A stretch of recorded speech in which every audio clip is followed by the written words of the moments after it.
Hi, I'm William Strong. Let me tell you my life story. My parents were John Henry Strong Jr. and Agnes Miller. They lived in Heversham, Westmoreland, England. I was born on the 25th of January 1840 in Kendal, Westmoreland, England. I was christened on the 24th of February that same year. I immigrated from England to the United States with my family in 1855 when I was 15 years old. We traveled to Liverpool, England in April, where we boarded the ship Samuel Curling and departed England for New York, arriving in May 1855. We made our way to Kansas and traveled in the Milo Andrus Company, a wagon train which left from Mormon Grove, Kansas in August 1855, which was pretty late in the year. We in Salt Lake City in October. A very rushed and hard wagon trip where a lot of cattle and oxen died, as did some people. We ended up settling in Provo. I joined the military in May of 1866 and served under Captain Abraham G. Conover. I was 26 years old.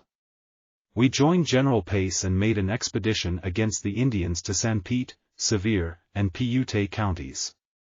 On June 10, 1866 at Gravely Ford, north of Richfield, we came across a band of Indians driving a bunch of stolen cattle towards the ford which, if crossed, would ensure them a clean getaway into the mountains. When we were about 200 yards away we were ambushed by more Indians at close range and were surrounded. We eventually prevailed, wounding Chief Black Hawk.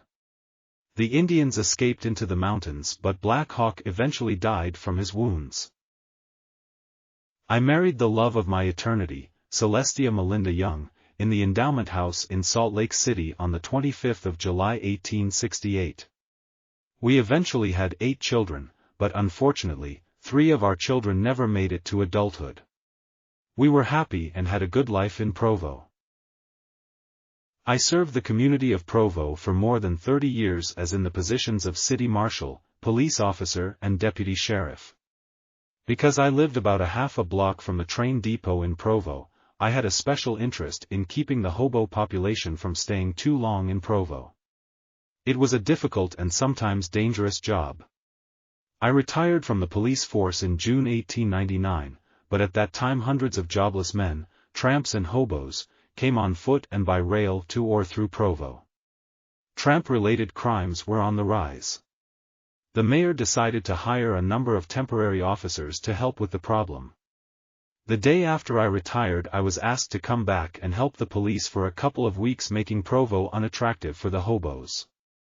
On the night of the 26th of June I put on my badge and walked from my home on 500 South between 100 and 200 East to the rail depot.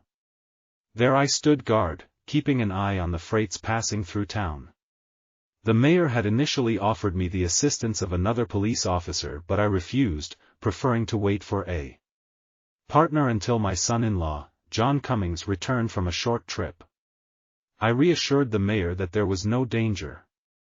Shortly after midnight, a westbound freight passed through Provo.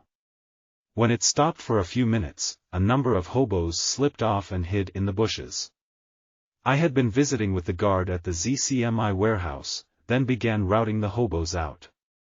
Unknown to me, 2 of the men were armed and on the run from a burglary committed in Schofield on June 19. Frank Morris and Frank Connors. I found Morris hiding belongings in bushes, so I arrested him. He broke and ran but he eluded me. I then found Connors hiding near some box cars, so I arrested him instead. As we were walking around 400 South University Avenue, less than 2 blocks from my home, Connors pulled a pistol from his pack and hit me behind the ear, knocking me down. I tried to draw my own pistol but Connors pressed his pistol against my chest and shot me through the heart, killing me instantly. My funeral services were held in the Provo Tabernacle. I was conveyed to the Provo City Cemetery by an honor guard comprised of my comrades from the Black Hawk War.